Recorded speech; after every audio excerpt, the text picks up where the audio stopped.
నమస్తే, నేను మీ ప్రియాంకరావు. మనశంకర్ వరప్రసాద్ సినిమాకి సంబంధించి విజయ్ దేవరకొండ గారు బయటకు వచ్చి కొన్ని వ్యాఖ్యలు చేశారు.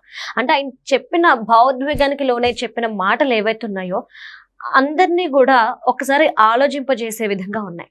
మరి ఆయన ఏమన్నారు? సినిమాని ఈ రివ్యూలు లాంటి ఇచ్చి చంపేస్తున్నారు, ఈ రేటింగ్లు రివ్యూలు ఎవరిస్తున్నారు, ఎందుకు ఇస్తున్నారు, వీటి వల్ల నేను ఎన్నో నిద్రలేని రాత్రులు గడిపాను అంటూ ఆయన ఒక భావోద్వేగానికి లోనయ్యారు. మరి ఆ వ్యాఖ్యలను చేయడానికి గల కారణాలు ఏంటి, దాని వెనక ఏం జరిగింది, నిజంగా ఈ సినిమాకి సంబంధించి అంటే సినిమాలకు సంబంధించి ఎవరైతే రివ్యూలు రేటింగ్లు ఇస్తున్నారో వాళ్ళ వల్ల సినిమాలు చచ్చిపోతున్నాయా అనే క్వశ్చన్ కూడా రేజ్ అయింది. దీని గురించి డిస్కస్ చేద్దాం. మనతో మాట్లాడడానికి సీనియర్ జర్నలిస్ట్ సిఎస్ రావు గారు ఉన్నారు. ఆయన అడిగి తెలుసుకుందాం. నమస్కారం సార్. నమస్తే సార్, రేటింగ్స్ రివ్యూస్ వీటి వల్ల సినిమాలు చచ్చిపోతున్నాయి అని విజయ్ దేవరకొండ గారు ఒక భావోద్వేగానికి లోనయ్యి నేను నిద్రలేని రాత్రులు గడిపాను, వీటి వల్ల నేను ఎంతో ఏడ్చాను అని చెప్పేసి చెప్తున్నారు. అంటే నిజంగానే ఈ రేటింగ్లు రివ్యూలు అనేవి ఫేకా? వీటి వల్ల సినిమాలు చచ్చిపోతున్నాయి అంటే ప్రొడ్యూసర్స్ కి లాస్ వస్తుందా, అసలు ఏంటి? ఇప్పుడు వీటి వల్ల ఎంతో కొంత ఎఫెక్ట్ అయితే ఉంటుంది. సినిమా బాగుంటే ఎవరు ఆపలేరు, ఎన్ని రివ్యూలు అయినా ఆపలేరు. రివ్యూలు బ్యాడ్గా ఇచ్చిన సినిమాలు కూడా ఆడినవి చాలా ఉన్నాయి. తర్వాత ఫస్ట్ వీక్లో స్లోగా ఉన్నాయి, తర్వాత హిట్ అయిన సినిమాలు బోల్డ్ అని ఉన్నాయి. సరే, first impression is the best impression అంటారు కదా. అలా రివ్యూలు చూసి కొంతమంది ఓకే బాగాలేదేమో అని చెప్పి లైట్గా తీసుకుంటారు. ఎంతో కొంత ప్రభావం అయితే ఉంటుంది. అసలు వీళ్ళు రివ్యూలు ఏ ప్రాతిపదికన ఎలా ఇస్తారు అనేది ఒక పెద్ద క్వశ్చన్. దీని మీద సినిమా ఇండస్ట్రీ వాళ్ళు చాలామంది చాలా సందర్భాల్లో ఆవేదన వ్యక్తం చేశారు. ఒక సినిమాకి రివ్యూ ఇవ్వాలంటే దాని మీద ఎంత కమాండ్ ఉండాలి. అసలు ఈ రివ్యూలు చెప్పే వాళ్ళకి చాలామందికి అసలు సినిమా ఎలా తీయాలి, సినిమా ఎలా తయారు చేస్తారు, ఎలా నిర్మిస్తారు, దాని వెనక ఎంతమంది కష్టపడతారు, ఎంతమంది కార్మికులు ఉన్నారు, ఇవన్నీ అసలు కనీసం వాళ్ళకి పూర్తి అవగాహన ఉండే చెప్తున్నారా? ఏం లేదు. ఆ వెబ్సైట్లో అటు ఇటు చూసి కొంచెం అటు ఇటు తిప్పేసి అందరూ ఎవరు పడితే వాళ్ళు రివ్యూలు చెప్పేస్తున్నారు. ఇప్పుడు సోషల్ మీడియా వచ్చిన తర్వాత అసలు రివ్యూలకి అర్థమే లేకుండా పోయింది. ఇంతకుముందు ఎలా ఉండేది, సినిమా రిలీజ్ అయిన తర్వాత వారం తర్వాత అప్పుడు రాసేవాళ్ళు అప్పట్లో. ఇవాళ అట్ట కాదు, ప్రతి వాళ్ళు రివ్యూ ఇచ్చేవాళ్ళే, ప్రతి వాళ్ళు రివ్యూలతో మాట్లాడేవాళ్ళే. దానికి తగ్గట్టు మళ్ళీ పిఆర్ఓ వ్యవస్థ ఒకటి, ఒక పెద్ద మాఫియా పిఆర్ఓ వ్యవస్థ. ఈ పిఆర్ఓ వ్యవస్థలో ఒక్కొక్క హీరోకి ఒక్కొక్కళ్ళు కులం పరంగా, మతం పరంగా, ప్రాంతం పరంగా ఇట్లా రకరకాలుగా ఉన్నారు. వాళ్ళేంటి, ఆ హీరోని ప్రైజ్ చేస్తూ ఉండాలి. ఆ హీరో అది సినిమా బాగలేకపోయినా బాగున్నట్టు పెద్ద ఎత్తున ప్రచారం చేయడానికి మొన్న ఎవరో ప్రొడ్యూసర్ అనుకుంటా, ఇప్పుడు అక్కడ ఆవకాయ అమరావతి మీటింగ్ జరుగుతుంది కదా, దాంట్లో దీని మీద చర్చ జరిగింది. చర్చ జరిగినప్పుడు సినిమా నిర్మాణానికి ఎంత అవుతుందో ఖర్చు, దాని పబ్లిసిటీ కూడా అంత అవుతుందంట చెప్పారు వాళ్ళు. అంటే ఎందుకు అవుతుంది? ఇట్లాంటి పిఆర్ఓ వ్యవస్థలను మేపడం, పిఆర్ఓ వ్యవస్థలను పెట్టుకొని ఆ తర్వాత ఈ రివ్యూ చేసేటువంటి వాళ్ళని కొందరికి డబ్బులు ఇచ్చి వాళ్ళు ఏదో రివ్యూ చెప్తే అదేదో సినిమా హిట్ అయ్యింది అనేటువంటి భ్రమంలో హీరోలు కూడా ఉన్నారు. ఇప్పుడు ఈయనేమన్నాడు, నేను నిద్రలేని రాత్రులు గడిపాను అన్నాడు విజయ్ దేవరకొండ. నిద్రలేని రాత్రులు గడిపాను, సినిమాని అసలు రిలీజ్ కాకుండానే చంపేస్తున్నారు ఈ రివ్యూలు చేసేటువంటి వాళ్ళు అని అన్నారు. నిజమే అది. ఇప్పుడు ఆయన సినిమా కింగ్డమ్ ఉంది, పాన్ ఇండియా లెవెల్లో ప్రచారం చేశారు. ఆ సినిమా పాన్ ఇండియా సినిమానే కాదనేది వాళ్ళకి తెలీదా? తెలుసుగా. కానీ పాన్ ఇండియా లెవెల్లో దానికి పెద్ద ఎత్తున పెద్ద బూస్టర్ ఇచ్చేశారు. అంతకుముందు మై డియర్ కామ్రేడ్ ఉంది, సో దానికి కూడా పబ్లిసిటీ ఇచ్చారు. తర్వాత లైగర్ సినిమాకి ఎంత పెద్ద ఎత్తున ప్రచారం చేశారు పాన్ ఇండియా సినిమా అన్నది. అంటే మీరే చేస్తున్నారు. నిద్రలేని రాత్రులు గడుపుతున్నాం అని చెప్పి విజయ్ దేవరకొండ గారు అన్నారు కదా. విజయ్ దేవరకొండ గారు ఎంతమందికి వాళ్ళ టీం, విజయ్ దేవరకొండ లేకపోతే విజయ్ దేవరకొండ గారి టీమో లేకపోతే ఆయన తెలుసో తెలియకో, మరి కొంతమంది రివ్యూస్ ఇచ్చేటువంటి వాళ్ళకి, సో కొంతమంది హీరోలు డబ్బులు పంపిస్తున్నారా లేదా? మీరు ఎందుకు పంపిస్తున్నారు? పోనీ ఆ రివ్యూ చెప్పే వాళ్ళకి ఏమన్నా ఇన్ఫ్లుయెన్సర్సా అంటే ఇన్ఫ్లుయెన్సర్స్ కూడా కాదు, మళ్ళీ ఇన్ఫ్లుయెన్సర్స్ కూడా కాదు. వాళ్ళు ఈ వీడియోలు చేస్తే కనీసం ఎప్పుడో 10,000 20,000 పోతాయి వాళ్ళు. కానీ పోనీ వాళ్ళకేమన్నా ఆ రివ్యూలు చేసే వాళ్ళకి ఎవరైతే వీళ్ళు ఎవరికైతే డబ్బులు పంపించారో వాళ్ళకేమన్నా శానిటీ ఉందా? సమాజంలో శానిటీ ఉందా? లేదు, శానిటీ కూడా లేదు. అలాంటి వాళ్ళకి వీళ్ళే ఎంకరేజ్ చేస్తున్నారు. వీళ్ళే ఎంకరేజ్ చేసి నా సినిమా రిలీజ్కి అందరూ నేను నిద్ర లేని రాత్రులు గడిపాను అని అంటే ఎవరు బాధ్యులు? మీరే పిఆర్ఓ వ్యవస్థను పెట్టుకుంటున్నారు.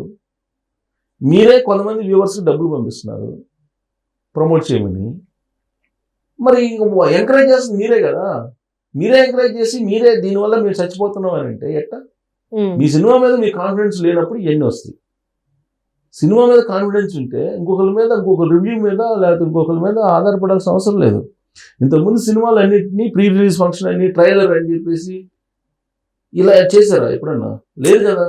సరే, మారుతున్న పరిస్థితులకు అనుగుణంగా మీరు అది చేశారు అనుకోండి. రివ్యూవర్స్ డబ్బులు పంపించేది ఏంటండి కొంతమందికి, అందరికి కాదు, కొంతమందికి.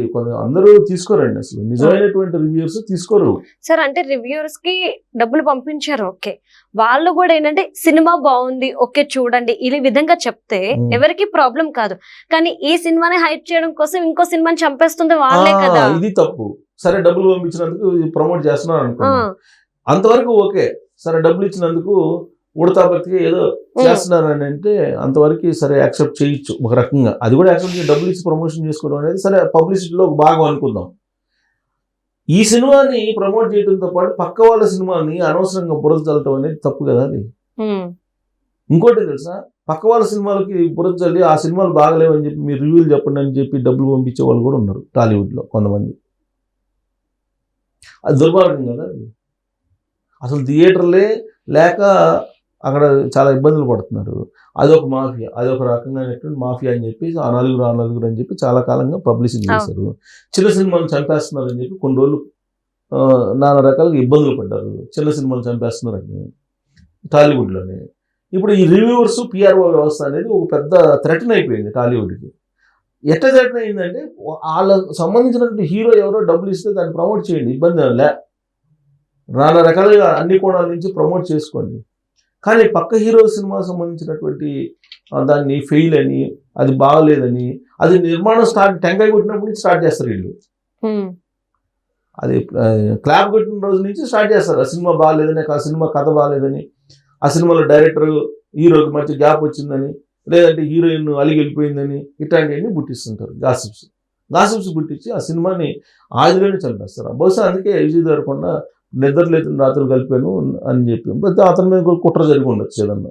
ఇప్పుడు అక్కడి నుంచి ఇక్కడికి ఎంత దూరం, ఇక్కడి నుంచి అంతే దూరం ఉంటుంది కదా. సో కాబట్టి కుట్ర జరిగి ఉండొచ్చు. ఇప్పుడు టాలీవుడ్లో ఉండేటువంటి ఒక పాపులర్ హీరోకి సంబంధించినటువంటి ఒక అతను కుమారుడు, ఆయన కుమారుడు సీనియర్ వెటరన్ హీరో కుమారుడు డబ్బులు ఒక అతనికి పంపిస్తాడు. ఎందుకు పంపిస్తున్నాడు?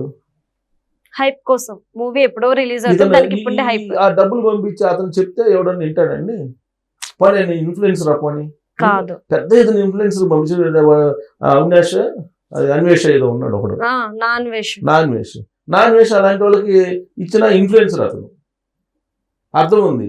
ఇక్కడ రోడ్ల మీద తిరిగి పోలీసులు నిఘాలో ఉండే వాళ్ళకి డబ్బులు ఇచ్చేసి నువ్వు రివ్యూలు పెట్టుకొని నీ సినిమా బాగుందని చెప్పి చెప్పమంటే, ఆ ఇచ్చిన వాళ్ళకన్నా ఉండాలి, తీసుకున్నాడు ఎట్టనే తీసుకుంటాడు అనుకోండి.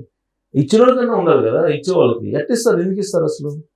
మరి వీళ్ళ చేత చెప్పిస్తే ఆ సినిమా వీళ్ళ గురించి జనాలకు తెలుసు, ప్రేక్షకులకు తెలుసు. అసలు సినిమా చూసే వాళ్ళు ఈ రివ్యూలు చూడరండి. ఎవరు చూస్తారు? ఎందుకు చూస్తారు? సినిమా బాగుంటే చూస్తారు, బాగుందని చెప్పి చూస్తారు, పోతారు, అంతే తప్ప చూడరు. ఒకటి. రెండు ఏంటంటే, ఇంకొక హీరో ఆయన పాన్ ఇండియాకి ఎదగాలని కోరిక. ఆయన కూడా డబ్బులు పంపిస్తున్నాడు అతనికి, ఆ రివ్యూవర్స్కి. అసలు ఆ రివ్యూ చేసే అతను చాలా మందికి తెలియదు. కానీ టాలీవుడ్ వాళ్ళు ఎందుకు పంపిస్తున్నారో తెలియట్లా. అంటే వాళ్ళకి వచ్చిన వ్యూస్ చూపించేస్తున్నారు, ఇన్ని వ్యూస్ వచ్చినాయి కదా, సో నేను 10 ఛానల్కి వెళ్తాను, 10 ఛానల్లో కనపడతాను, 10 ఛానల్లో నేను చెప్తానని చెప్పి చెప్తుండొచ్చు ఈయన. చెప్పుండొచ్చు. వాళ్ళు ఎట్టిస్తారు? సరే, వాళ్ళు పెంచి పోషిస్తున్నారు, వాళ్ళే భస్మాసు రాష్ట్రం లాగా వీళ్ళే వాళ్ళ హీరో డబ్బులు ఇస్తే వీళ్ళ మీద పెడతారు రేపు, అంతే కదా. ఇప్పుడు ఆయన ఎందుకు రెస్పాండ్ అయ్యాడు విజయ్ దేవరకొండ ఇప్పుడు అంటే, బుక్ మై షోలో రేటింగ్ ఇస్తారు, రివ్యూస్ కూడా ఇస్తారు. ఇప్పుడు చాలా మంది ఈ యూట్యూబర్స్ లేకపోతే వెబ్సైట్లో ఇచ్చేటువంటి వాళ్ళని నమ్మరు చాలా వరకు. కానీ బుక్ మై షోలో ఇచ్చేటువంటి రివ్యూస్ కానీ రేటింగ్ కానీ నమ్ముతారు. ఎందుకంటే అది సైంటిఫిక్గా ఉంటుంది. టికెట్ కొనుగోలు చేసినటువంటి ప్రతి వాళ్ళకి రేటింగ్ ఇచ్చేటువంటి రైట్ ఉంటుంది, అది ఇస్తారు. సో కాబట్టి టికెట్ కొనుగోలు చేసినటువంటి వాళ్ళు ఖచ్చితంగా ఆ రేటింగ్ ఇస్తే దాని ఎఫెక్ట్ ఖచ్చితంగా ఉంటుంది. ఇప్పుడు ఢిల్లీ హైకోర్టుకి వెళ్ళేసి ఆ రేటింగ్ లేకుండా రేటింగ్ ఆప్షన్ కొట్టేయించేసారు. ఇది మన శంకర వరప్రసాద్కి సంబంధించి. అది చూసి ఈయన సంతోషపడుతున్నాడు, ఎవరు, విజయ్ దేవరకొండ. సో రేటింగ్స్ ఇంక రెండు, బుక్ మై షోలో రేటింగ్స్ ఉండు, రివ్యూస్. ఇంకొక విషయం ఏంటంటే నాగవంశీ గారు కూడా రీసెంట్ గా చెప్పారు, బుక్ మై షోకి కూడా మేము డబ్బులు ఇచ్చి రేటింగ్లు ఇప్పించుకోవాల్సిన పరిస్థితి వచ్చిందిరా బాబు అని.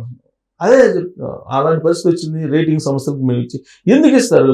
మీ మీద నమ్మకం లేదు, మీ కథ మీద నమ్మకం లేకపోతే, మీ హీరో మీద నమ్మకపోతే, లేదా మీ ప్రాజెక్ట్ మీద నమ్మకం లేకపోతే నువ్వు డబ్బులు ఇవ్వాలి. నమ్మకం ఉంటే ఇవ్వాల్సిన అవసరం లేదు. అంతే కదా, నమ్మకం ఉంటే డబ్బులు ఎందుకు? జనరల్ పబ్లిసిటీ ఎలాగో వస్తుంది కదా. నువ్వు ప్రీ రిలీజ్ ఫంక్షన్స్ పెట్టుకుంటున్నారు, ట్రైలర్ ఫంక్షన్ ఇస్తున్నారు, సోషల్ మీడియాలో బాగుందంటే చూస్తారు. నువ్వు బాగాలేని సినిమాని ఎంత చేసినా ఓపెనింగ్స్ వస్తాయి, కాకపోతే కొంచెం ఎక్కువగా. ఇది ఫస్ట్ డే ఓపెనింగ్స్ ఏమైనా ఎక్కువ రావచ్చేమో, కానీ మామూలుగా ఎందుకు వస్తుంది? సినిమా బాగాలేదంటే ఎందుకు వస్తుంది? ఇప్పుడు ప్రభాస్ సినిమా ఉంది, ప్రభాస్ కన్నా పెద్ద హీరో ఉన్నారా ఇప్పుడు? అతను పాన్ హీరోనే కదా కలెక్షన్స్ పరంగా నేను చెప్పేది. మరి అతని సినిమా రాజాసాబ్కి ప్రమోషన్ ఇస్తే ఆడిచ్చేస్తారా? ఆడుతుందా? మరి ఎందుకు ఆడలేదు రాజాసాబ్? రాజాసాబ్ మరి పబ్లిసిటీ ఇస్తూ ఆడుతుందా బాగాలేకుండా? ఉండాలి కదా. పెద్దవాళ్ళు చెప్తారు, ఎంటుకలు ఉంటే ఏ కుప్పైనా పెట్టుకోవచ్చు, ఎంటుకలు వెళ్ళిన తర్వాత కుప్పేం పెడతారు దానికి. సో కాబట్టి ముందు వాళ్ళని పిఆర్ఓ వ్యవస్థను పెంచి పోషిస్తుంది కానీ, రివ్యూవర్స్ని పెంచి పోషిస్తుంది కానీ సినిమా ఇండస్ట్రీ వాళ్ళు తీసుకోవాలి. ఈ రేటింగ్ పోయినాయి, రివ్యూస్ పోయినాయి అని చెప్పి ఇప్పుడు సంతోషపడితే, ఇప్పుడు ఢిల్లీ హైకోర్టు ఇచ్చింది, రేపు సుప్రీంకోర్టుకి వేస్తాడు బుక్ మై షో వాళ్ళు. సుప్రీంకోర్టుకి వెళ్తే అక్కడ క్లియర్ చేసుకుంటాడు, ఏమైంది మళ్ళీ మొదలు పెడతారు. Thank you so much.